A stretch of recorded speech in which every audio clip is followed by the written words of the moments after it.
যে কীর্তন শুনলে অভক্ত ভক্ত হতে পারে, ওইটুকুই একটা কীর্তনিয়ার উন্নতি হতে পারে।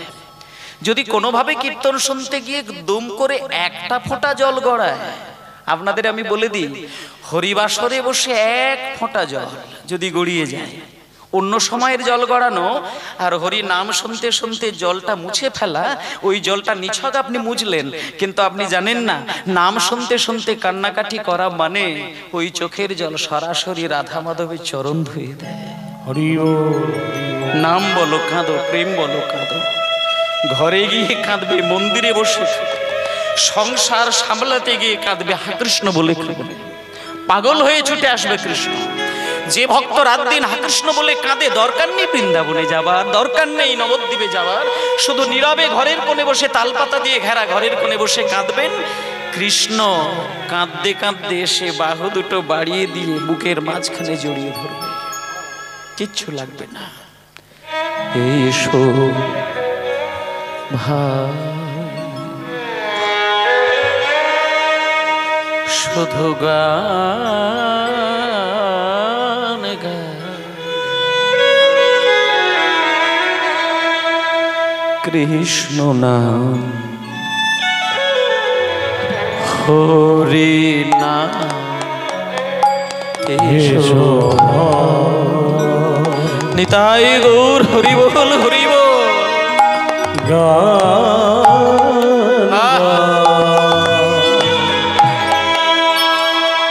কৃষ্ণ নাম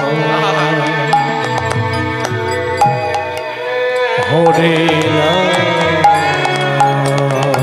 এসো ভাই গান গায়, কৃষ্ণ নাম হরি নাম, চরাচরে বলো হরি, চরাচরে বলো হরি, বলো নাম মধুর নাম, কৃষ্ণ নাম হরি নাম, চরাচরে বলো হরি, বলো নাম মধুর নাম, কৃষ্ণ নাম হরি নাম। এসো ভাই গানি গায়, কৃষ্ণ নাম হরি নাম, হরি হরি হরি হরি বল। গানি গায়, কৃষ্ণ নাম হরি নাম, হরি নাম।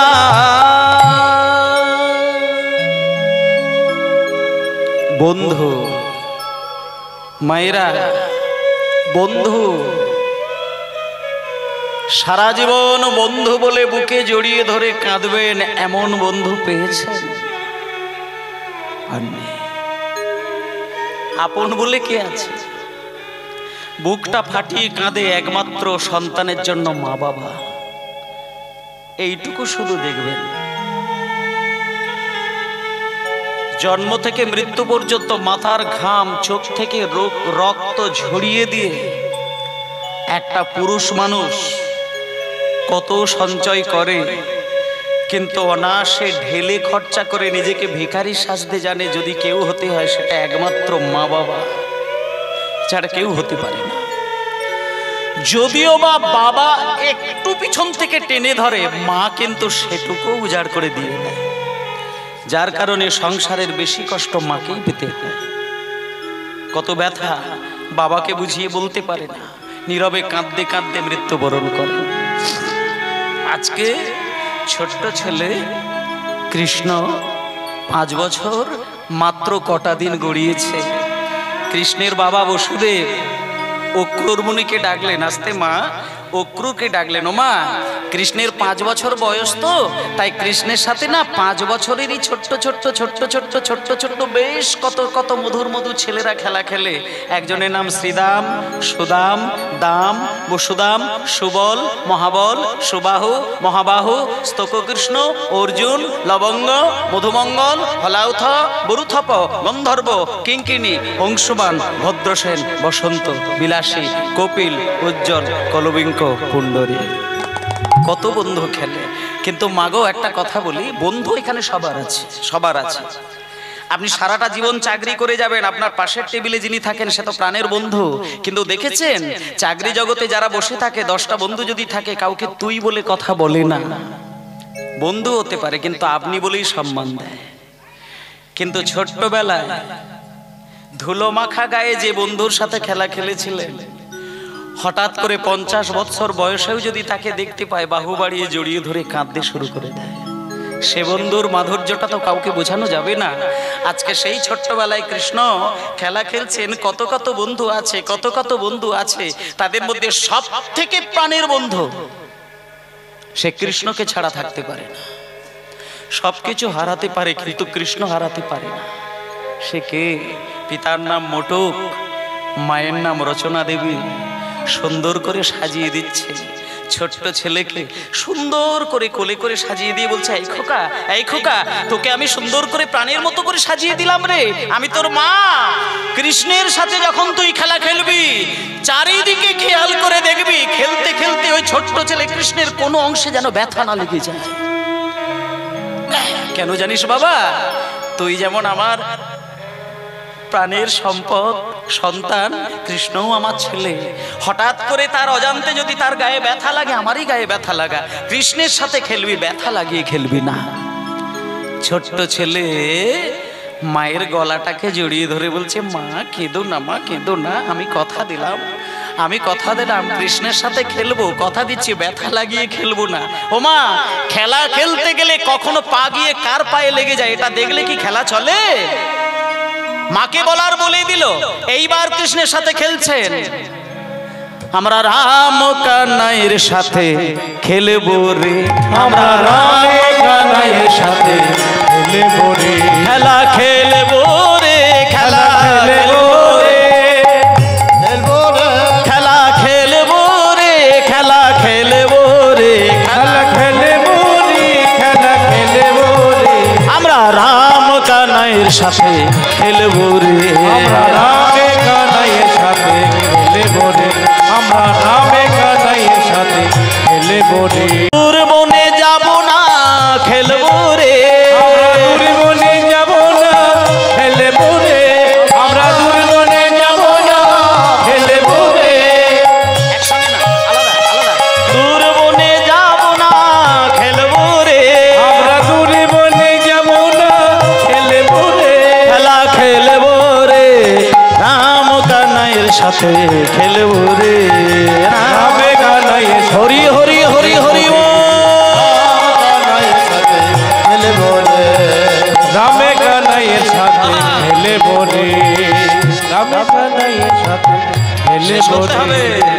নিতাই গৌর হরি বল, হরি বল। তাহলে রাম কানাইয়ের সাথে খেলবে। রাম বলতে এখানে কে? রাম মানে ওই সীতাপতি রাম নয়, এখানে রাম মানে দাদা বলায় বলরাম, আর এদিকে কানাই মানে কৃষ্ণ। তা মনে করুন মায়েরা, আজকে আমরাই যদি ওই সখাদের জায়গায় দাঁড়িয়ে থাকি, তাহলে আজকে আমরা ছোট্ট ছেলে কৃষ্ণের সাথে খেলবো। কিন্তু কেমন করে খেলবো সে খেলাটা দেখার জন্য চলুন বৃন্দাবনে। আজকে ছোট্ট ছেলে নাম হচ্ছে সুদামা। মা বাবা সাজিয়ে দিয়েছেন, পাঠিয়ে দিয়েছেন। ও মা, তত্ত্বগুলো দেখবেন, দৃষ্টান্তগুলো শুনবেন, প্রেম ভাবটা শুধু লক্ষ্য করবেন। মানে আমি কতটা ভাব, মানে আমার কথা বলছি না, আপনাদের নিজেদের কথা বলছি। নিজেরা নিজেকে দেখবেন যে কতটা প্রেম ভাবের মধ্যে কীর্তন শুনতে পারছি। এটাই আমার সার্থকতা, এছাড়া আর কিছু না। তো মা, আজকে সুদামা মনে মনে চিন্তা করছে যে আজকে কৃষ্ণের সাথে খেলা খেলবো, আর আজকের খেলাটা খুব কঠিন খেলা। আজকে 24 জন বন্ধুর সাথে খেলা চলবে, তার মধ্যে একটা পাতা ছিদ্র করা হবে। এইভাবে খেলা চলবে। যার ভাগ্যে ছেঁড়া পাতা পড়বে সে খেলার চোর হবে। আর আজকের খেলার যিনি চোর হবেন তার একটা কাজ হচ্ছে প্রত্যেকটি রাখালকে কাঁধে করে নিয়ে এইখান থেকে বংশী বটতলা পর্যন্ত ছুটে যাবে, ছুটে আসবে। মায়েরা, কিন্তু চোর কে হলো? নামকরা পৃথিবীর একজন চোর, জানেন? খুব নামি দামি চোর। ননি চুরি করে বেড়ায়, গোপীদের মন চুরি করে বেড়ায়। সে হলো ওই ছোট্ট ছেলে কৃষ্ণ। তা আজকে সেও চোর সেজেছে। আজকে যেন তেন প্রকারে নিজেকেই চোর সেজে দিয়েছেন। কেন? দেখুন এই জায়গাটা, 24টা পাতার মধ্যে একটা ছিদ্র করেছে, চোখ বন্ধ করে যে যা তুলে নিয়েছে। সবাই তুলেছে ভালো পাতা, কৃষ্ণের ভাগ্যে যখন একটা পাতা রয়ে গেল, আঁচলটা খুলে দেখলো ছেঁড়া পাতা। এইবার কৃষ্ণ ভুল করেছে, সঙ্গে সঙ্গে সুদামাকে কাঁধের উপরে বসিয়েছে, পা দুটোকে এই দিক থেকে ধরেছে, ছুটে যাচ্ছে। তাহলে এইখানটা একটা তত্ত্ব দেখুন মায়েরা, ওপরে রয়েছে সুদামা, সুদামা হচ্ছে ভক্ত, আর নিচে রয়েছে কৃষ্ণ, কৃষ্ণ হচ্ছেন ভগবান। এইখানে একটা তত্ত্ব শিক্ষা দিচ্ছেন যে বৈষ্ণব জগতে ওপরের দিকে তুমি যদি উঠতে থাকো তুমি ভগবানকে পাবে না। যে যত নিচের দিকে নামতে পারবে তার তত বেশি দাম। হরি বল। নিতাই গৌর প্রেমানন্দে হরি বল। ভগবান কোনোদিন ওপরে থাকতে চায় না। আপনি অহংকারের মঞ্চ থেকে যতদিন পর্যন্ত নিচে নামতে না পারবেন ততক্ষণে ভগবানের কৃপা পাবেন না। ও মায়েরা, আজকে দেখুন এইভাবে খেলা খেলতে খেলতে খেলা খেলতে খেলতে হঠাৎ করে অক্রূর মুনি যা পাঠিয়েছিলেন কৃষ্ণের বাবা। তাহলে মায়েরা, কৃষ্ণের বাবার নামটা কি বলেছিলাম? আপনারাই বললেন, বসুদেব। আজকে বসুদেব অক্রূর মুনিকে পাঠিয়ে দিলেন একটা সোনার রথে করে। অক্রূরকে কান রেখে মুখ রেখে বলেছিল, অক্রূর ভালো করে একটা কথা শোনো, আমার কথাটা তুমি খেলাপ করবে না, আর আমার কথার অমান্য হবে না, অবাধ্য হবে না। আজকে তুমি বৃন্দাবনে যাবে, সেইখানে গিয়ে দেখবে ছোট্ট ছোট্ট ছেলে কৃষ্ণকে জড়িয়ে ধরে গোল করে ঘিরে ঘিরে তারা কি আনন্দ করে খেলা খেলছে। কিন্তু অক্রূর, তুমি কারোর মায়ায় আবদ্ধ হয়ে যেও না, আমি তোমাকে অনুমতি দিচ্ছি, আমার কথা তোমাকে পালন করতে হবে। তুমি সোজা যাবে, আর ওই যে ছোট্ট ছোট্ট ছেলেদের মাঝখানে আমার ছেলে কৃষ্ণ খেলা খেলছে, তুমি ওইখান থেকে কৃষ্ণকে জোর করে রথের ওপরে তুলবে, রথের ওপরে চাপাবে, সোজা নিয়ে চলে যাবে শান্তিপুনি মুনির গৃহে। শান্তিপুনি মুনির গৃহে গিয়ে তুমি সেইখানে লেখাপড়া শেখানোর জন্য ভর্তি করে দেবে। ওমা, এইখানটা বললাম না আপনাদের যে 5 বছরের ওপরে হয়ে গেলে শাসন ব্যবস্থাটা চালাতে হবে মা বাবাকে। 5 বছর পর্যন্ত ছেলেকে পড়াশোনা করানোর দায়িত্ব দেবেন না। আর আজকে দেখবেন 3 বছর বয়সে মা বাবা তাকে প্রেসার দিয়ে দিচ্ছে লেখাপড়া শিখতে হবে। ওমা, 3 বছর বয়স পর্যন্ত ছেলেকে লেখাপড়া শেখানোর দায়িত্ব চাপানো ঠিক নয়। আপনি ইংলিশ মিডিয়ামে 3 বছর বয়সে পাঠিয়ে দিচ্ছেন, সাপটে পড়াশোনা চাপিয়ে দিচ্ছেন। সেই ছেলে কোনো রকমে বোঝা বইতে বইতে বইতে বইতে বইতে বইতে বইতে বইতে কোনো রকমে বিদ্যা বুদ্ধি অর্জন করে বড় সার্টিফিকেট তৈরি করে একটা ভালো চাকরি বাকরি পেয়ে একটা টাকার মেশিন তৈরি হয়ে বসে রইল। কিন্তু আপনি দেখবেন ছেলেটা কিন্তু ভদ্র লোক হতে পারলো না। একটা সন্তান আপনি দেশ বিদেশে পাঠিয়ে ছেলেকে মানুষ করার জন্য তৈরি করে দেখবেন, আমি 100টার মধ্যে 90 জন ছেলের কথা বলছি, যে ছেলে জন্মের পর থেকে লেখাপড়া সূত্রে সারাটা লাইফ কাটিয়ে দিয়েছে বাইরে, মা বাবার কাছে বসে কোনো বিদ্যা বুদ্ধি অর্জন করতে পারে না, সেই ছেলে গুরুজনদেরকে কেমন করে প্রণাম করতে হয় মিনিমাম শিক্ষাটা ওই ছেলের মধ্যে নেই। এই আজকে হরিবাসর হচ্ছে। আমি বলুন তো একটা কথা বলি, কিছু মনে করবেন না, হরিবাসর আমিও চালাচ্ছি। আমি 5টা হরিবাসর কমিটির সঙ্গে পরিপূর্ণভাবে যুক্ত আছি। আপনারা তো চাঁদা তুলে ভিক্ষা করে তো কীর্তনটা করান, সব জায়গাতেই হচ্ছে।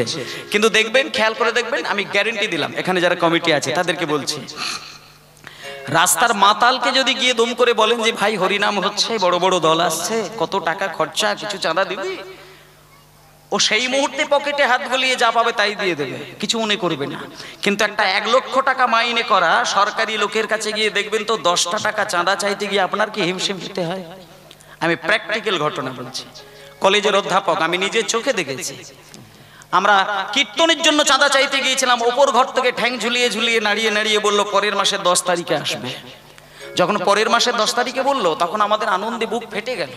ভাবলাম যাই হোক বাবা, পরের মাসের 10 তারিখ মানে এ মাসের মাইনেটা থেকে হয়তো দেবে না, পরের মাসের মাইনে বেশি পাবে, একটু বেশি দেবে, এটা আশা করেছিলাম। কিন্তু পরের মাসের একেবারে 10 তারিখ পর্যন্ত গুনে গুনে গেলাম। 10 তারিখ যেদিন আসলো সেদিন কি বড় মুখ করে হাসি মুখে গেলাম।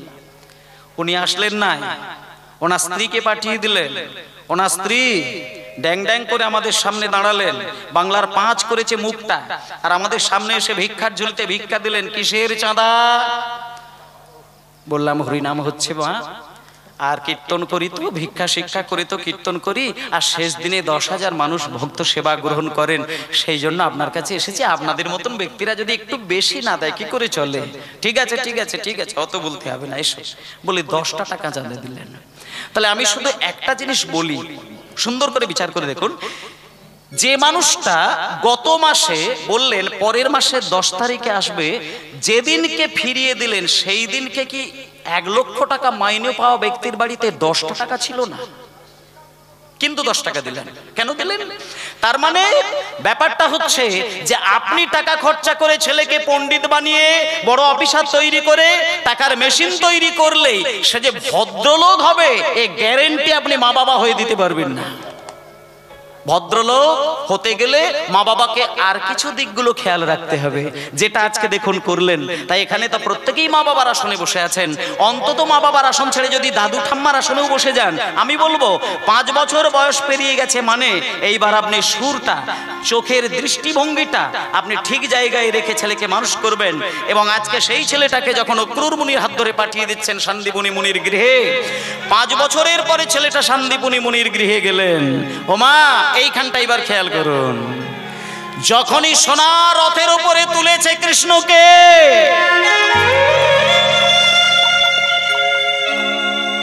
পাশে দাঁড়িয়েছিলেন ছোট্ট ছোট্ট বন্ধু, তাদের মধ্যে সুদামা। যখনই দেখলো কৃষ্ণ বিদায় নিয়ে নিয়েছে, আর নিজেকে সামলাতে পারলো না। ওরে কানাই রে, কানাই রে, হরি হরি বল। ওরে কানাই রে, কানাই রে,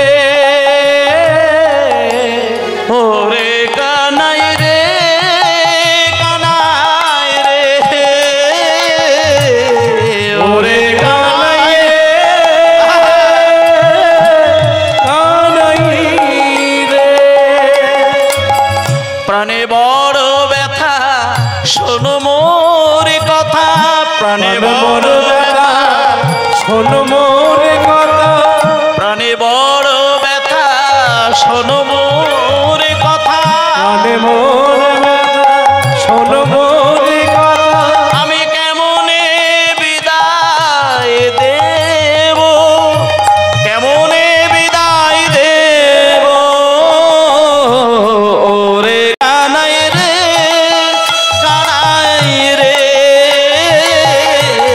ওরে কানাই রে, কানাই রে, ওরে কানাই রে, ওরে কানাই রে। আচ্ছা, একটা কথা বলি মায়েরা, লীলাটাকে একেবারে ছবির মতন হৃদয়ের মধ্যে আস্বাদন করে দেখুন। কৃষ্ণ চলে যাচ্ছে চিরকালের জন্য, তার সমবয়সী বন্ধু, তাদেরও তো বয়স 5 বছর। কৃষ্ণ যে চলে যাচ্ছে এটা কি সুদামা ভাবতে পারে? কেন ভাবতে পারে না জানেন? একটু ভালো করে উপলব্ধি করবেন মা। নিছক ভালোবাসা আর অহৈতুকী ভালোবাসা, দুটো ভালোবাসা কিন্তু এক নয়। এখানে যারা যারা মানুষ বসে আছেন, ভক্তবৃন্দ বসে আছেন, ভালোবাসা নিয়ে অনেকেই দেখবেন ছিনিমিনি খেলে, আবেগ নিয়ে ছিনিমিনি খেলে। কিন্তু একটা কথা বলি, আপনি যদি সর্বহারা হয়ে কাউকে ভালোবাসেন না, দেখবেন আপনাকে যদি শূন্য করে দিয়ে বেরিয়ে যায়, আপনার মধ্যে 10টা লক্ষণ কিন্তু বাইরে থেকে প্রকাশ পাবেই পাবেই পাবে। এটা আমার বানানো গল্প নয়। কোনো ছেলে যদি মেয়েকে ভালোবাসে, কোনো মেয়ে যদি ছেলেকে ভালোবাসে, কোনো মা যদি সন্তানকে ভালোবাসে, কোনো সন্তান যদি মাকে ভালোবাসে, হারিয়ে যদি ফেলে, 10টা লক্ষণ প্রকটভাবে দেখা যায়। প্রমাণ বলে দিই একটা কথা, লালসা উদ্বেগ জাগরজা তানবং জড়িমা বৈয়জ্ঞম ব্যাধি উন্মাদ মোহমৃত্যু। এক এক করে সবাইকে বলছি, আপনি গাঁট গুনে গুনে মিলিয়ে নিন। ভালোবাসার মতন করে যদি ভালোবাসতে পারে, অহৈতুকী প্রীতি দিয়ে যদি কাউকে আপন করে হৃদয়ে জায়গা করে দিতে পারে, সে যদি কাঁদিয়ে দিয়ে বিদায় নেয়, 10টা লক্ষণ তার বাইরে থেকে প্রকাশ হয়। মা সন্তান হারিয়ে ফেলেছে, পাগল হয়ে যাবে, সামলাতে পারবে? কোলের সন্তান হারিয়ে গেলে মা বাবাকে ঠিক রাখতে পারবেন? খেয়াল করে দেখবেন, ঠিক সেই রকমই অহৈতুকী প্রীতিতে যদি কাউকে আপনি জড়িয়ে ধরে রাখেন, সে যদি কোনোভাবে ব্যথা দিয়ে চলে যায়, 10টা লক্ষণ আপনি নীরবে প্রকাশ পাবেন। 1 নম্বর দেখবেন, গাঁট গুনে মিলিয়ে নেবেন। প্রথম লক্ষণ হচ্ছে লালসা। যাকে আপনি ভালোবাসলেন তাকে হারিয়ে ফেললেন, বলতে পারবেন না। লালসা আপনাকে কুড়ে কুড়ে খাবে। রাত দিন শুধু আপনার মাথার ভেতরে একটা চিন্তা হবে, আমার কাছে একটা বারের জন্য এসে দেখা দিতে পারবে না? শুধু একটা বার, একটা মুহূর্তের জন্য তাকে আমি দেখতে চাই। আমি দেখার জন্য লালসা করছি, দেখার জন্য বাসনায় নিজেকে পাগল করে রাখছি, এটাকে বলছে লালসা। যাকে ভালোবাসলাম তাকে একটা মুহূর্তের জন্য, একটা নিমেষের জন্য আমি শুধু একবার দেখতে চাই, এই লালসাটা কুড়ে কুড়ে খাবে। তাহলে 1 নম্বর হচ্ছে লালসা। তারপরে দেখবেন 2 নম্বর উদ্বেগ। কাছে পেলাম না বলে হৃদয়ের মধ্যে, মনের মধ্যে একটা উদ্বেগ সৃষ্টি হচ্ছে, উদ্বেগ। 2 নম্বরে উদ্বেগ, 3 নম্বরে জাগরজা।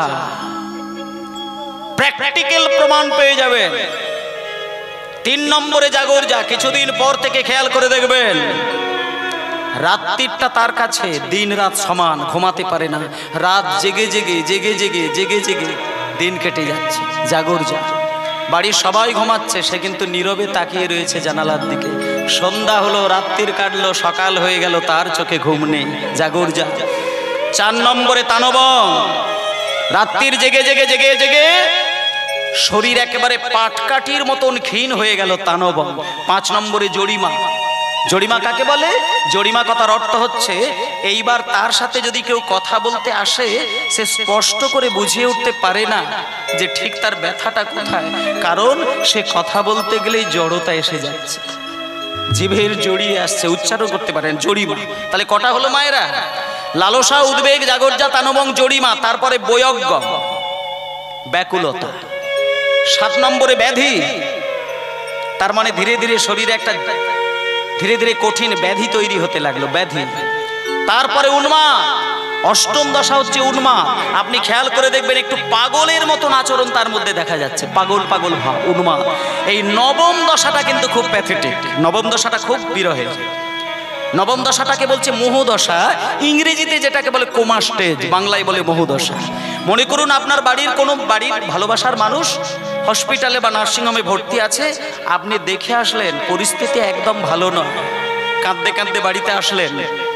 বাড়িতে ঢুকবেন, এমন সময় পাড়ার লোক আপনাকে প্রশ্ন করলো, কাকাবাবু কেমন আছেন, মা কেমন আছেন, ঠাম্মা কেমন আছেন? আপনি মাথা নিচু করে কাঁদতে কাঁদতে বড্ড জোরে এইটুকু বলবেন, কোমায় চলে গিয়েছে। তাহলে এই যে কোমায় চলে গিয়েছে মানে ইংরেজিতে বলে কোমা স্টেজ, বাংলায় বলছে মোহদশা।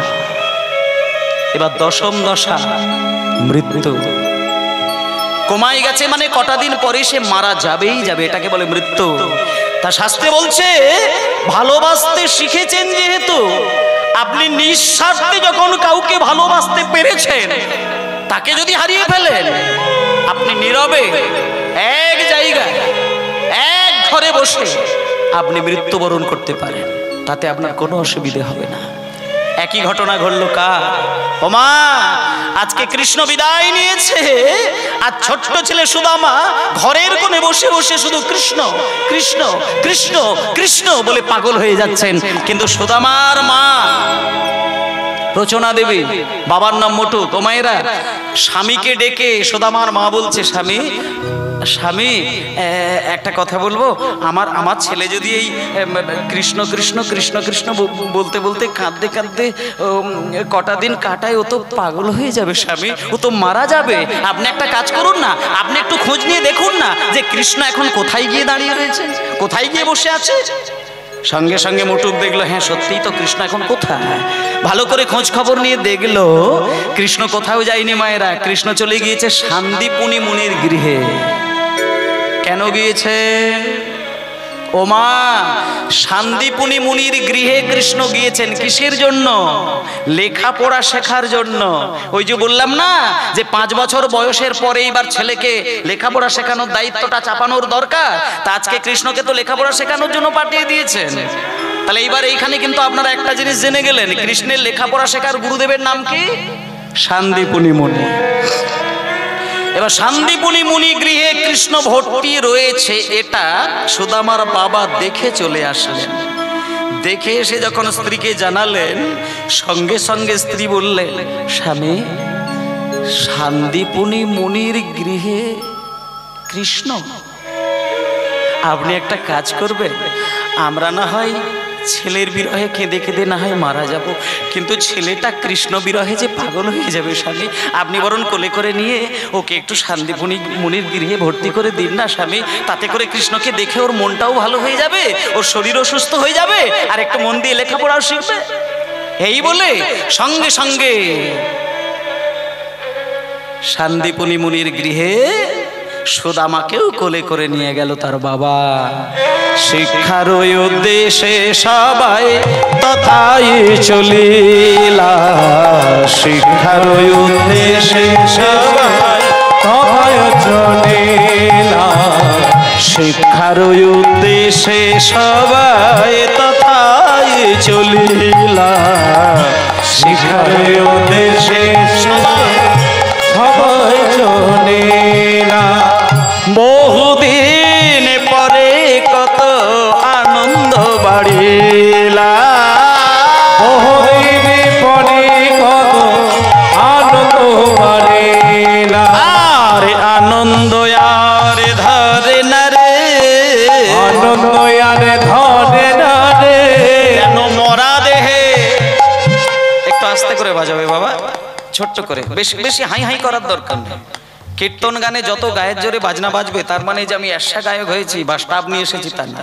কীর্তন গানে যত মধুর করে কথাগুলোকে ভক্তের হৃদয়ে পৌঁছে দিতে পারে সেটাই মধুর কীর্তন। বেশি বাজনা জোরে বাজানোর দরকার নেই।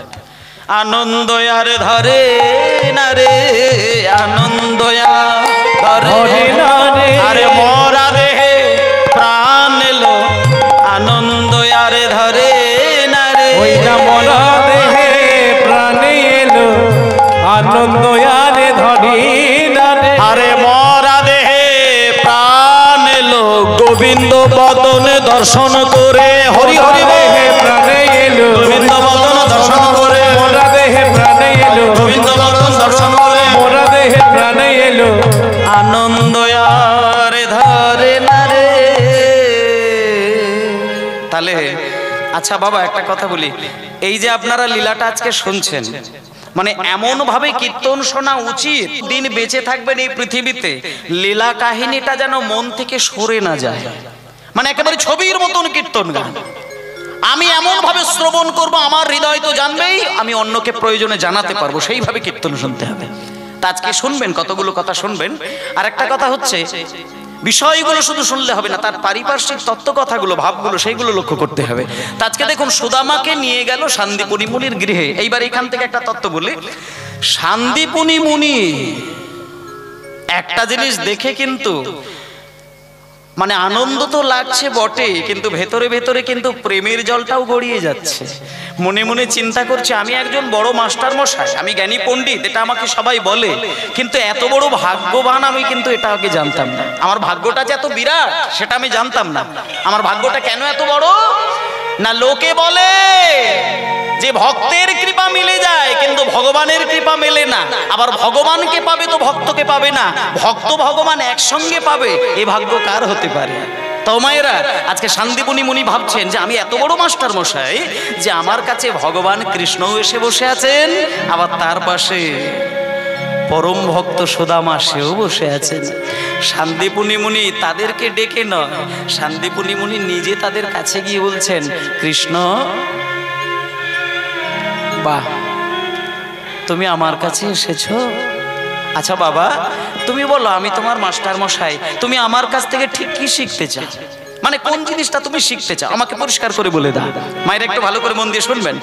এবার কৃষ্ণ বলছেন, গুরুদেব আপনার কাছে আমার বাবা পাঠিয়েছেন, আপনি আমাকে শাস্ত্রবিদ্যা তো শেখাবেন বটেই, কিন্তু একটা কথা বলি, আমি শাস্ত্রবিদ্যা শিখতে চাই না, আমি একটু যুদ্ধবিদ্যা শিখতে চাই। মানে আমি কেমন করে ওই অস্ত্র চালনা করব, কেমন করে ধনুর্বাণ বিদ্যা অর্জন করব, আমাকে ওই বিদ্যাটা শিখিয়ে দেন। আস্তে শান্তিপুনি মুনি বলছেন, এই দাঁড়াও দাঁড়াও দাঁড়াও দাঁড়াও দাঁড়াও, তুমি যুদ্ধবিদ্যাটা শিখতে চাইছো কেন? এই দুষ্টু বিদ্যা তুমি আমার কাছ থেকে শিখবে কেন? ও মায়েরা, কীর্তন মহাপ্রসাদ যদি অবহেলা করে কেউ কোনো ক্ষণের জন্য বিদায় হয়, একটা কথা বলি মায়েদেরকে, এটা সবাইকে বলছে, শুধু মায়েদেরকে নয়, হরিনামের অমৃতটা হচ্ছে এই জগতের সব থেকে ভগবানের মহাপ্রসাদ। মানে এই মুহূর্তে আপনারা কীর্তন শুনছেন, মানে আপনারা প্রসাদ তৈরি করছেন, সব শেষে আপনি প্রসাদ অমৃত আপনি পান করবেন।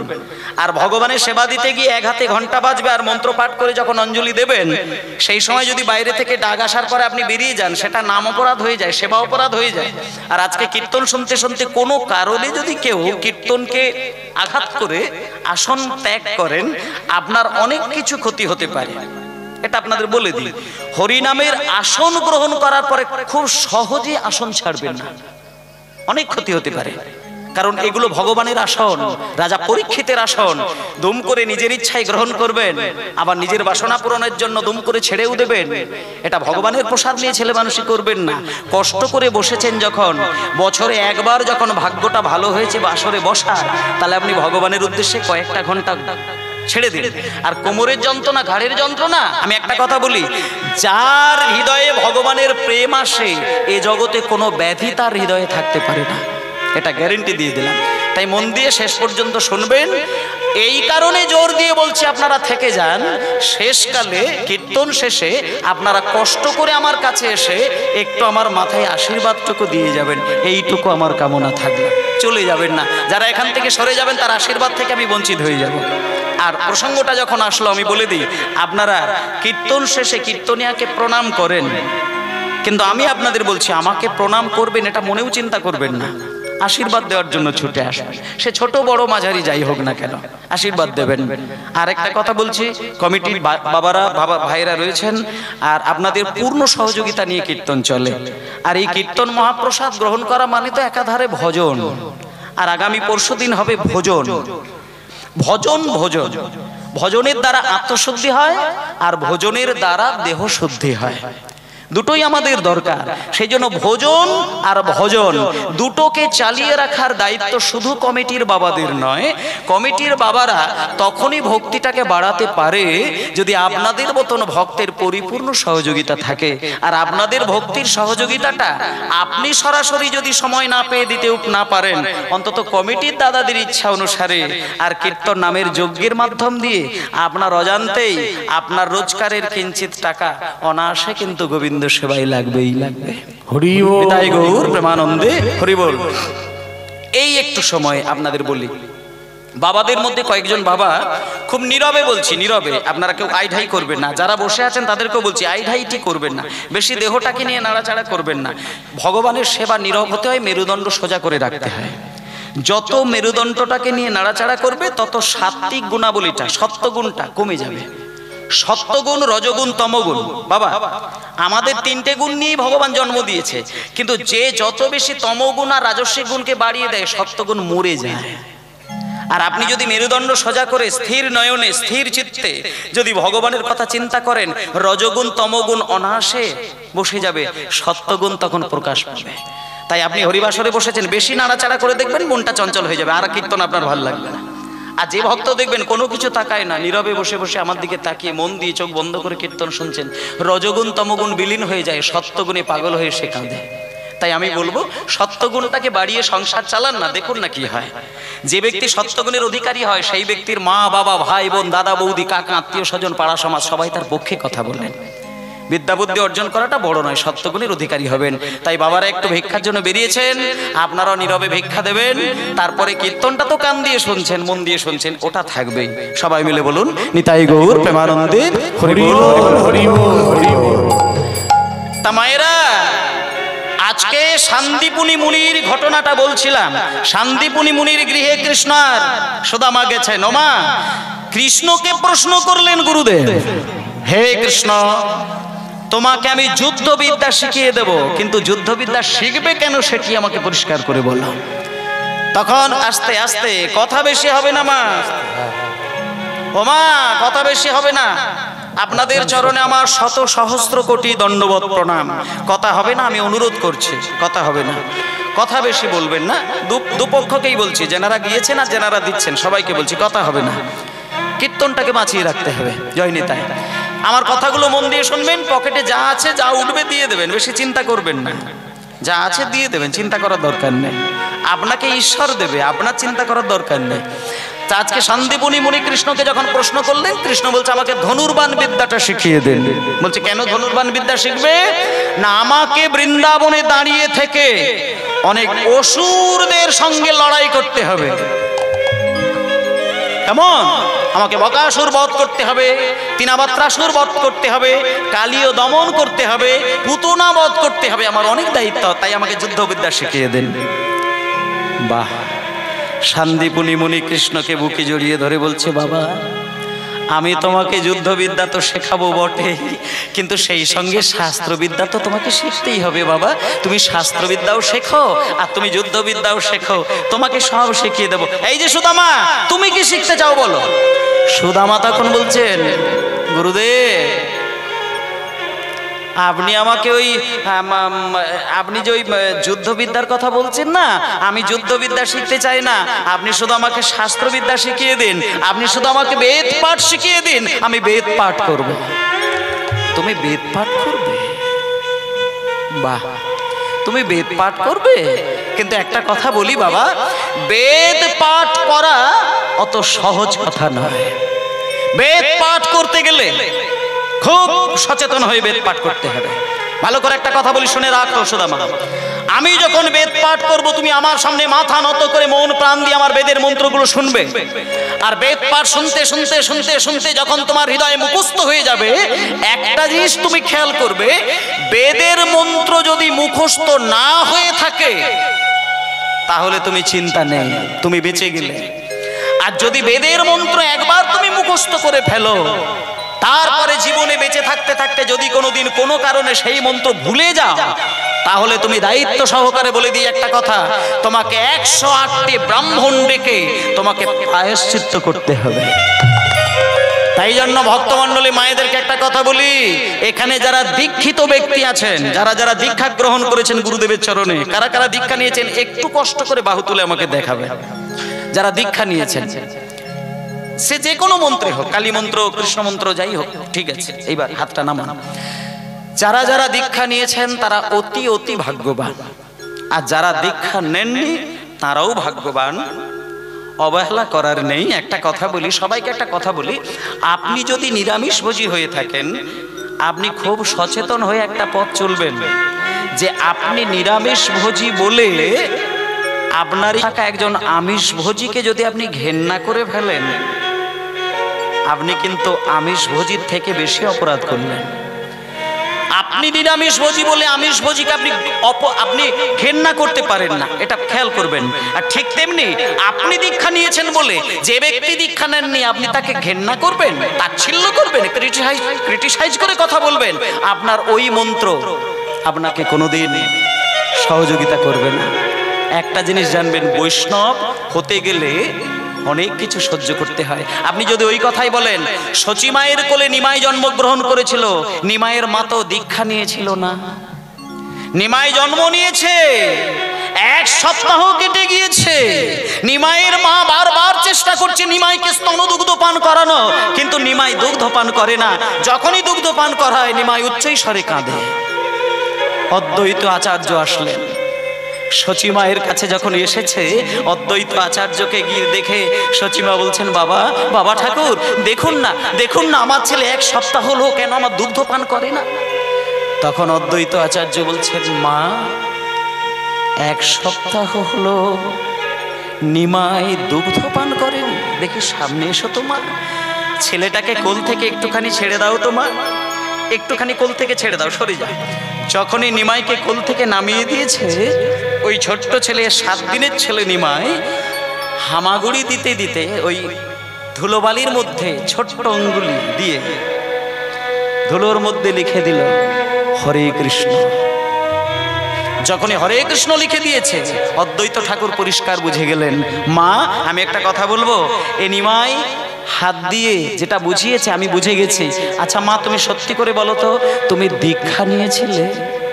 সচিমা বলছে, না বাবা, আমার তো এখনো দীক্ষা হয়নি। ঠিক আছে, সেই জন্য তোমার দুগ্ধ পান করছে না। তুমি একটা কাজ করো, এখনই তোমাকে দীক্ষা নিতে হবে না, তুমি সংকল্প করো ভগবানের চরণে যে অশৌচ মিটলে তুমি দীক্ষা গ্রহণ করবে। এবং কথা দিলেন, ইতিমধ্যেই নিমাই দুগ্ধ পান করলেন। তাহলে একটা জিনিস আপনাদের বলি, তাহলে দীক্ষা নেননি বলে আপনার হৃদয়ে যে ভগবান নেই, এটা হবে কি করে? তা যদি হতো তাহলে সচিমায়ের গর্ভে নিমাই ইতিমধ্যে জন্ম নিল কি করে? তিনি তো দীক্ষা নেননি। সেই জন্য একটা জিনিস বলি, আপনি প্রসাদ ভোজি বলে আপনি আমিষ ভোজিকে ঘেন্না করবেন না, সবাইকে সম্মান দেবেন। আপনি শুধু চিন্তা করবেন, আপনি 10টা বছর নিরামিষ খাচ্ছেন, কিন্তু তার আগে তো নিরামিষ খেতেন না, তাহলে তখন কি আপনি অমানুষ ছিলেন? এইটা চিন্তা করবেন। মানুষের সংস্কারের কাজ জন্ম জন্ম চলবে। তাই ভক্তমণ্ডলী, মাগো আজকে দেখুন ছোট্ট ছেলে সুদামা, তাকে শান্তিপুনি মুনি বলছেন, সুদামা বেদ পাঠ করা অত সহজ নয়। এখানে যারা দীক্ষা মন্ত্র গ্রহণ করেছেন, আমি তাদেরকে একটা কথা বলছি, দীক্ষা মন্ত্র যারা মনে রয়েছে ভুলে গিয়েছেন, এই প্রসঙ্গে একটা কথা বলি, এখানে কেউ যদি ভুলে গিয়ে থাকেন মন্ত্রটা, কেউ আছেন নাকি মা ভুলে বসে আছেন? এরকম কেউ আছেন? ভুলে গিয়েছেন মন্ত্রটা, মানে একটু উলট পালট হয়ে গিয়েছে, এরকম কেউ আছেন নাকি? যদি থেকে থাকেন, আপনি আগামী কালকেই গুরুর কাছে গিয়ে মাথা ঠুকে ক্ষমা চাইবেন যে হে গুরুদেব, আমি বুঝতে পারি না, গতকাল কীর্তন শুনতে গিয়ে আমার চোখ খুলেছে, আপনি আমাকে আবার সংস্কার করে দিন। কারণ আপনি যে মন্ত্রটা গুরুদেবের কাছ থেকে পেয়েছেন, বেদে প্রমাণ আছে, মন্ত্র বিশেষ করে দীক্ষা মন্ত্র, বেদ মন্ত্র যদি একবার হৃদয়ে ধারণ করার পরে আবার হৃদয় থেকে শূন্য হয়ে যায়, তাহলে কিন্তু আপনাকে ব্রাহ্মণ ডেকে প্রায়শ্চিত্ত করতে হয়। তাহলে আপনি মন্ত্র ভুলে যাবেন কেন? যারা যারা এখানে মন্ত্র স্মরণে আছেন তারা ঠিকই জায়গায় দাঁড়িয়ে রয়েছেন। যারা ভুলে গিয়েছেন, গুরুদেবের কাছে গিয়ে ক্ষমা চাইবেন, আবার মন্ত্র সংস্কার করবেন। আর যদি মনে করেন গুরুদেব বেঁচে নেই, তাহলে ওই গুরু পরম্পরায় যিনি দীক্ষা দিচ্ছেন তার কাছে গিয়ে মন্ত্রটা সংস্কার করবেন। আজকে সুদামাকে বলছেন, সুদামা তুমি বেদ পাঠ করবে। বেদ পাঠ করা কি ছেলে মানুষই কথা? শোনো, বেদ পাঠ করা ছেলে মানুষই কথা নয়। বেদের মন্ত্র যদি মুখস্থ করে ফেলো, খেয়াল রাখবে তুমি জীবনে মন্ত্র যেন ভুলে না যাও। সুদামা হাসতে হাসতে বললেন, গুরুদেব আপনি চিন্তা করবেন না, আপনি কিচ্ছু চিন্তা করবেন না, আমি বেদ পাঠ অনায়াসেই করব, আমি কোনোদিন ভুলবো না, আপনি আমাকে বেদ পাঠ শুনিয়ে দিন। ইতিমধ্যে সুদামা বেদ পাঠ শিক্ষা গ্রহণ করলেন। মায়েরা এইবার দেখুন, দেখতে দেখতে দেখতে দেখতে মাত্র কটা মাস কেটেছে, বেশি দিন কাটে না, মাত্র কটা দিন কাটলো, মাত্র কটা দিন। একদিনকে সুদামা আর কৃষ্ণ সকালবেলায় শান্তিপুনি মুনি উঠে সুদামা আর কৃষ্ণকে পাশে বসিয়ে রেখে বলছে, সুদামা এই কৃষ্ণ, তোমাদের শুভ খবর, তোমাদের আনন্দের খবর। একটা কথা বলি, আজকে তোমাদের বিদ্যালয় থেকে ছুটি, তোমরা যে যার গন্তব্যস্থলে ফিরে যাও। এবার সুদামাকে বলছে, সুদামা তুমি তোমার মা বাবার কাছে ফিরে যাও, কৃষ্ণ তুমি তোমার মা বাবার কাছে ফিরে যাও। যখনই বলেছে যে যার গন্তব্যস্থলে ফিরে যাও, সুদামাকে আর ধরে আটকানো যায় না। কেন জানেন সুদামা কেন কাঁদছে তখন? জানেন, একটুখানি বলি। ওই যে সুদামা বুঝেছে যে কৃষ্ণ লেখাপড়া শেখে না, যুদ্ধবিদ্যা শিখেছে, তার মানে যুদ্ধ, তার মানেই কৃষ্ণ এখান থেকে বেরিয়ে গিয়ে যুদ্ধবিদ্যা শিখেছে, মানে তাকে অকাসুর বধ করতে হবে, বকাসুর বধ করতে হবে, তিনাবত্রাসুর বধ করতে হবে, কালীয় দমন করতে হবে, দুষ্টের দমন করতে হবে, শিষ্টের পালন করতে হবে।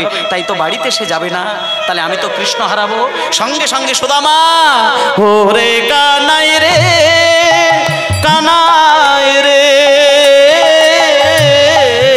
ওরে কানাই হরি হরি হরি, ওরে কানাই রে,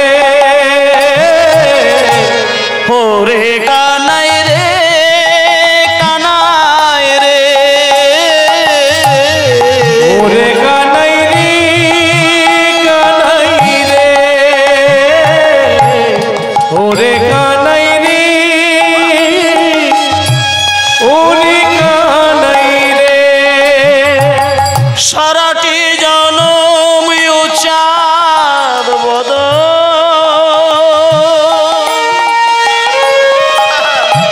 সারাটি জনম ও চাঁদ বদন সারাটি জন ও চাঁদে বদন সারাটি জনম ও চাঁদ বদন সারাটি জন ও চাঁদে বদন আমি হৃদয়ে আঁকিয়ালো হৃদয়ে আঁকিয়ালো রে কানাই রে কানাই রে ওরে কানাই ওরে কানাই রে ওরে কানাই রে ওরে কানাই রে পিতায় গৌর প্রেমানন্দে হরিবুল হরিবুল। সুদামা বুক চাপড়ে কাঁদছে, বুক চাপড়ে কাঁদছে। কৃষ্ণ পাপা করে গিয়ে সুদামার মাথাটাকে বুকের মাঝখানে রেখে দিয়ে সুদামার মাথায় হাত বুলিয়ে দিয়ে বলছে, সুদামা কাঁদিস না বাবা, কাঁদিস না।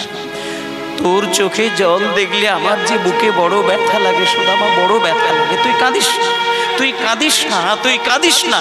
আমি তোকে কথা দিলাম, আমি এখন যাব দ্বারকা, তারপরে যাব মথুরা। হয়তো তুই আমাকে দেখতে পাবি না, হয়তো আমার সঙ্গে তুই আর খেলা খেলতে পারবি না, কিন্তু একটা কথা বলি সুদামা, তুই যদি কোনোদিন দুঃখ কষ্টের মধ্যে পড়িস, কিচ্ছু করতে হবে না। চোখটা বন্ধ করে আমার নাম ধরে তুই কাঁদবি, আমি তোর হৃদয় মাঝে উদিত হব সুদামা। কাঁদিস না, কাঁদিস না। তোর চোখে জল দেখে আমার বুকে বড় ব্যথা লাগে সুদামা। চলে যা, চলে যা, তুই গন্তব্যস্থলে ফিরে যা।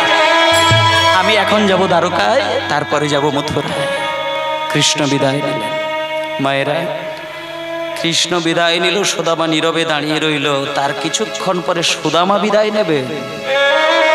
এমন সময় সুদামা কাঁদতে কাঁদতে গুরুদেবের চরণ দুটো জড়িয়ে ধরে বলছে, গুরুদেব,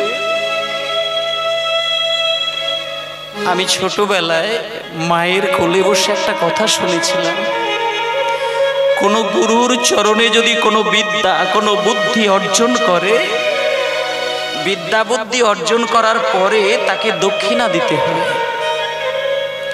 কিন্তু আমি বিদায় ক্ষণে আপনার চরণে কি দক্ষিণা দেব? আমি তো দক্ষিণা স্বরূপ কিছুই দিতে পারবো না গুরুদেব। তবে একটা কথা বলি গুরুদেব,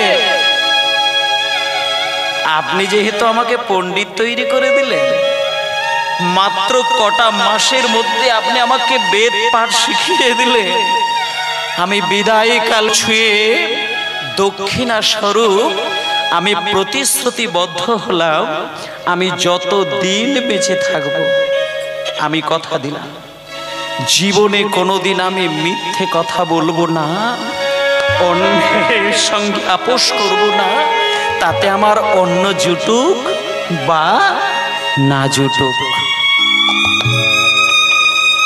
মায়েরা, গুরুর চরণে 1 লক্ষ টাকা দিয়ে প্রণাম করা খুব কঠিন কাজ নয়।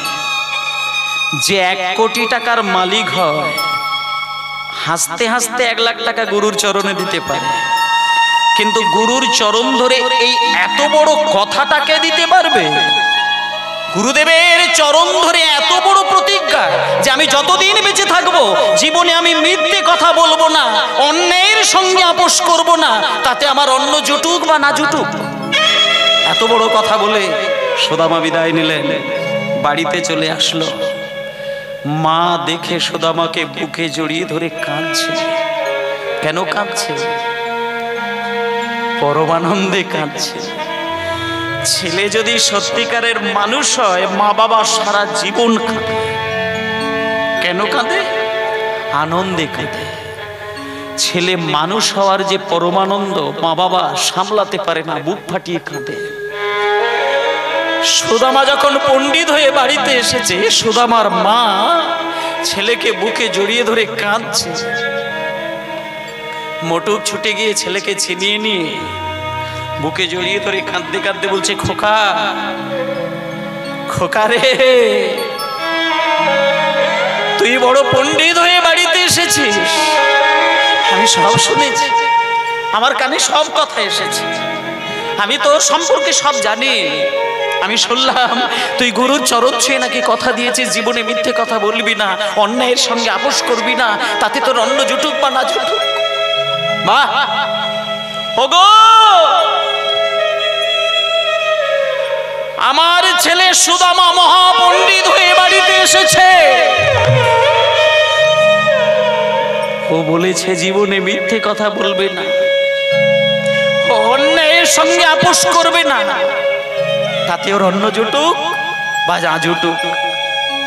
দেখতে দেখতে কটা মাস কটা বছর কাটলো। সুদামার মা রচনা দেবী স্বামীকে বলছে, স্বামী একটা কথা বলবো, আমরা তো সুদামার মা বাবা, আর আমাদের তো শরীর খুব ভালো নয়, আমি একটা খুব গোপন কথা কয়েকটা দিন বলবো বলবো বলবো বলবো। স্বামী, আমি বলছিলাম কি, একটু তাড়াতাড়ি করে যদি সুদামার বিবাহটা দিয়ে দেওয়া হয়, তাতে কি খুব খারাপ হয়? সুদামার বিবাহ দেখবো, বৌমার মুখ দেখবো, তাতে কত আনন্দ। আজকে আছি কালকে থাকবো না, সেটা তো বলা যাবে না। তাই স্বামী, আমার ছেলের বিবাহটা দিয়ে দেওয়া হলে কেমন হয়? মোটুক সেই কথাই উত্তর দিলেন, হ্যাঁ রচনা দেবী, ঠিকই বলেছ, ঠিকই বলেছ, আমার ছেলের বিবাহ দেব। এই বলে তড়িঘড়ি করে তাড়াহুড়ো করে সুদামার বিবাহের ব্যবস্থা করলেন। মায়েরা, দেখে শুনে একটা মেয়ের সাথে সুদামার বিবাহের যোগ আসলো এবং বিবাহের দিন ধার্য হলো। ইতিমধ্যেই বিবাহ হলো, কিন্তু যে মেয়েটির সাথে বিবাহ হলো সেই ছেলেটির নাম হলো কুচেলা দেবী। কিন্তু মা, সুদামার কপাল ভালো না। এতদিন সুদামার বিবাহ হয়নি, খুব ভালো ছিল, খুব ভালো ছিল। আজকে বিবাহ দিয়েছে মাত্র কটা মাস পরে, মাত্র কটা মাস পরে সুদামার পিতা মাতা মৃত্যু বরণ করল। মা,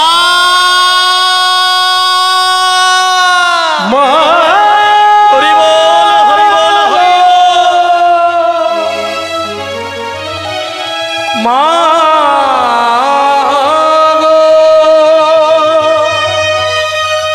মা,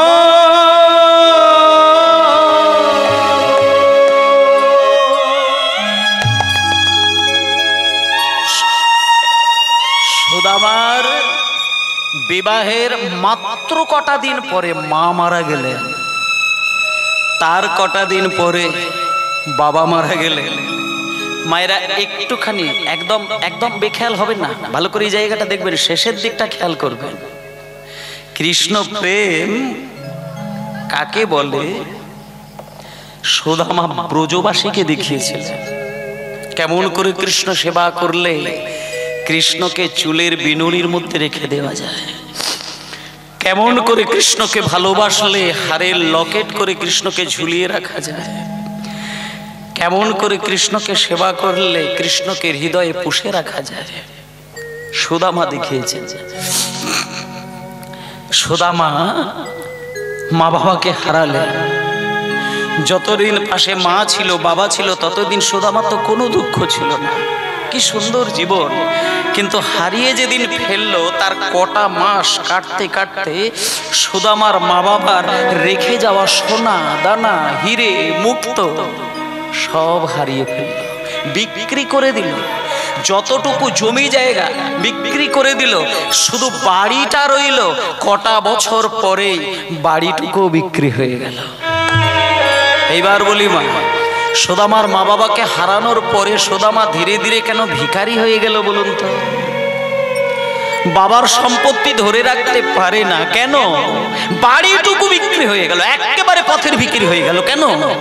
ওই যে একটা কথা আছে না, আপনি সারাটা জীবন সত্যি কথা বলবেন, সত্য পথে চলবেন, মিথ্যেকে প্রশ্রয় দেবেন না, আপনি বাড়ি গাড়িও ধরে রাখতে পারবেন না। আপনি রাতারাতি বড়লোক হতে পারেন যদি আপনি মিথ্যের আশ্রয় নিতে পারেন। একটা উচ্চ শিক্ষিত ব্যক্তি যদি মনে করে 1 বছরে 10 তলা বাড়ি বানাবে, করে ফেলতেই পারে, কোনো দুঃখ নেই। কিন্তু আপনি যদি মিথ্যে কথা জিহ্বায় উচ্চারণ করবেন না, এটা প্রতিশ্রুতিবদ্ধ হতে পারেন, আপনি বাড়ি গাড়ি করতে পারবেন না। সুদামা তো পণ্ডিত, মহাপণ্ডিত, কিন্তু গুরুর চরণে কথা দিয়েছে, আমি জীবনে মিথ্যে কথা বলবো না, অন্যায়ের সঙ্গে আপোষ করব না, দরকার হলে ভিখারি হয়ে যাব, কিন্তু মিথ্যেকে প্রশ্রয় দেওয়া আমার দ্বারাই চলবে না। সব নিঃস্ব হয়ে গিয়েছে, ভিখারি হয়ে গিয়েছে, তাল পাতার কুঁড়ে ঘর তৈরি করেছে, রাস্তার ধারে গিয়ে তাল পাতার কুঁড়ে ঘর তৈরি করে সেইখানে কুচেলা দেবীকে রেখে দিয়েছেন। কুচেলা দেবী স্বামীর চোখের দিকে তাকিয়ে তাকিয়ে একদিন বলে উঠল, স্বামী আপনি কিছু মনে করবেন না, আমি আপনাকে দেখে বুঝতে পারছি যে আপনি তালপাতার কুঁড়ে ঘর বানিয়েছেন বলে আমি হয়তো কষ্ট পাচ্ছি। স্বামী আপনার চরণ ধরে একটা কথা দিলাম, আপনি ভিক্ষা করে নিয়ে এসে যা আনবেন আমরা দুজনে খাবো। আর একটা কথা বলি স্বামী, শান্তিটাই তো বড় জিনিস। আপনি তালপাতার কুঁড়ে ঘরে রাখেন না, আমি ঠিক থাকবো। ও মায়েরা, এখানে আপনারা স্বামীকে ভালোবাসেন, একটা জিনিস আমি বলে দিই, মায়েরা স্ত্রী স্বামীর কাছ থেকে আদর্শ ভালোবাসা যদি পায়, সেই স্বামী যদি রাস্তার ধারে গিয়ে একটা তালপাতা দিয়ে ঘেরা কুঁড়ে ঘর তৈরি করে সেইখানে যদি স্ত্রীকে রেখে দেয়, আমি সত্যি করে একটা কথা বলি, যে স্ত্রী স্বামীর পরিপূর্ণ আদর্শ ভালোবাসা পায়, সেই স্বামী যদি তালপাতা দিয়ে কুঁড়ে ঘর তৈরি করে স্ত্রীকে রেখে দেয়, কোনো দিন কোনো স্ত্রী স্বামীকে কিচ্ছু বলেন না। ভালোবাসা দিয়ে ভরিয়ে রাখলে কিচ্ছু এসে যায় না। এটাই প্রত্যেকটা নারী পালন করে, সুদামা স্ত্রীও পালন করেছিলেন। কিন্তু এটাও একটা কথা বলি মা, হাজার দুঃখ সহ্য করা যায়, মুড়ি খেয়ে রাত্রির কাটানো যায়, পান্তা খেয়ে দিন কাটানো যায়, কিন্তু একটা কথা বলি, লজ্জা নিবারণের যে কাপড়টা মায়েরা পরেন, নারীর ভূষণ লজ্জাটাকে ঢাকতে গেলে মিনিমাম যে শাড়িটা থাকে, সেটা যদি ছেঁড়া হয়ে যায়, ছিদ্র হয়ে যায়, ছিঁড়ে যায়, এই ছেঁড়া শাড়ি পরে যখন রাস্তায় বেরোতে হয়, তখন কিন্তু কোনো মায়ের মাথা ঠিক থাকে না। আজকে কুচেলা দেবী কোনোদিন কিচ্ছু বলে না, কোনোদিন কিচ্ছু বলে না, কোনোদিন স্বামীকে কিছু বলে না, কিন্তু হঠাৎ করে একদিন স্বামীকে একটা গরম, একটা বাজে কথা বলে ফেললেন। দেখবেন কোন স্ত্রী যদি স্বামীকে সংসারের হাজার দায়িত্ব পালন করতে গিয়ে হঠাৎ করে মাথা গরম হয়ে গিয়ে স্বামীকে যদি দুম করে একটা বাজে কথা শুনিয়ে ফেলে, স্বামী যদি ব্যথা পেয়ে যায়, স্বামী যদি একটু বুকটা দুলিয়ে কেঁদে ওঠে, স্বামীর চোখে জল যদি নাও আসে, স্ত্রীর নয়নে রিটার্ন এসে যায় কয়েক ফোঁটা চোখের জল। কেন না, এটাই ভালোবাসার প্রতিদান। স্ত্রী যদি স্বামীকে কোনোভাবে বাজে কথা বলে, স্বামী যদি কেঁদে ওঠে, স্ত্রী অবশ্যই কাঁদবে। আজকে কুচেলা দেবী স্বামীর কাছে গিয়ে ছেঁড়া শাড়িটাকে পরে সুদামার কাছে গিয়ে বল, স্বামী স্বামী আপনি রাত দিন কুঁড়ে ঘরের মধ্যে দিন কাটাচ্ছেন, কৃষ্ণ কৃষ্ণ কৃষ্ণ বলে বলে কাঁদছেন, আপনি আমার দিকটা ভালো করে একটু তাকিয়ে দেখেছেন? আমি শুনেছি আপনার নাকি প্রাণের বন্ধু কৃষ্ণ নাকি দ্বারকার রাজা, তা তাকে যদি একটু গিয়ে বুঝিয়ে শুনিয়ে বলেন, তাহলে তো আমাকে এত জ্বালা দুঃখ সহ্য করতে হয় না স্বামী।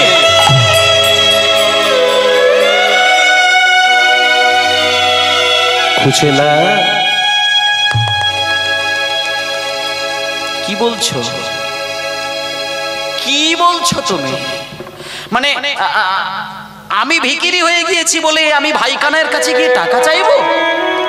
কুচেলা একটা কথা বলি, কিছু মনে করো না, কিচ্ছু মনে করো না, কাছে এসো, কাছে এসো। যখন আমি ছোট্টবেলায় কানাইয়ের গলা জড়িয়ে ধরে খেলা খেলতাম, আমি তার মুখের এঁঠো খাবার জন্য কাঙাল হয়ে বসে থাকতাম। সে এঁঠো দিত না। তার মুখের একটুখানি এঁঠো খাওয়ার জন্য আমার মা বাবা যে দামি দামি গয়নাগুলো দিয়ে আমাকে সাজিয়ে দিত, সেই গয়নাগুলো খুলে আমি তাকে একেবারের জন্য দিয়ে দিতাম, প্রতিদানে তার মুখের শুধু একটুখানি এঁঠো খাবার জন্য। তাহলে যে বন্ধুর এঁঠো খেতে গিয়ে আমি গয়না কাটি খুলে দিয়ে দিতাম, আর আজকে আমি সেই বন্ধুর কাছ থেকে অভাবের জন্য টাকা চাইব? কুচেলা, আমি মরে গেলেও সেটা পারবো না। তুমি যাই বলো কুচেলা, আমি পারবো না। এবার দেখুন মায়েরা, আস্তে বাজাবে আস্তে। বুদ্ধিমতী কুচেলা কি করলো জানেন? চোখের জলটা দম করে মুছে নিলেন, নিয়ে সঙ্গে সঙ্গে না কথাটাকে ঘুরিয়ে দিয়েছে। এখন বাড়ির স্ত্রী তো পরিস্থিতির চাপে পড়ে নিজেকে সঙ্গে সঙ্গে পরিবর্তন করতে হয়। এখন কুচেলা দেবী সঙ্গে সঙ্গে চোখের জলটা মুছে দিয়ে স্বামীর দিকে তাকিয়ে বলছে, স্বামী আপনি কিছু মনে করবেন না, আমি আসলে না ওইভাবে আপনাকে ব্যথা দিয়ে কথা বলতে চাই না। আমি আসলে বলতে চাইছিলাম কি, আপনি বহু বছর আপনার বন্ধুর মুখটা আপনি দেখেননি, তাই জন্য আপনার চিত্তটা চঞ্চল হয়ে উঠেছে। আমি কয়েকটা দিন যেন আমি বুঝতে পারছি, সেই জন্য আমি বলতে চাইছিলাম যে আপনি ভাই কানাইয়ের কাছে গিয়ে শুধু একবার বন্ধুকে দেখে আসুন। হ্যাঁ ঠিকই বলেছো কুচেলা, ঠিক বলেছো। আমিও কয়েকটা দিন দেখছি যেন হঠাৎ করে যেন আমার কানাইয়ের কথা মনে পড়ে গিয়ে যেন আমার বুকের ভেতরটা খা খা করে উঠছে। কবে যাবে স্বামী, কবে যাবেন? আরে যাবো তো, কিন্তু আবার কিন্তু কে, আবার কিন্তু কে? আপনি এক্ষুনি বেরিয়ে যান। কুচেলা, এক্ষুনি যাওয়া যাবে না। একটা কথা বলি কুচেলা, ঘন ঘন যদি কারোর বাড়িতে যাওয়া হয়,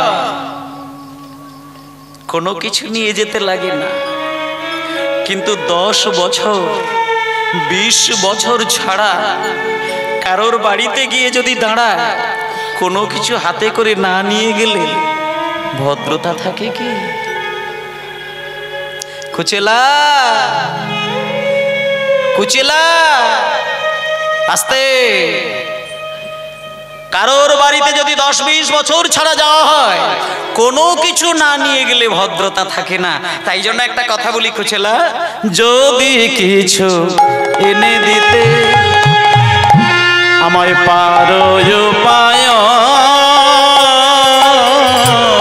যদি কিছু নিতাই গৌরে প্রেমানন্দে হরিব পারে রে,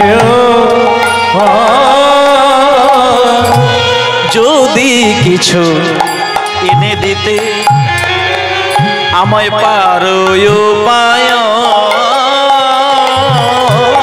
যদি কিছু এনে দিতে আমার পারে উপায়, আর তবে সে করিতে পারি দ্বারকাই গমন। কুচেলা, তবে সে করিতে পারি দ্বারকাই গমন।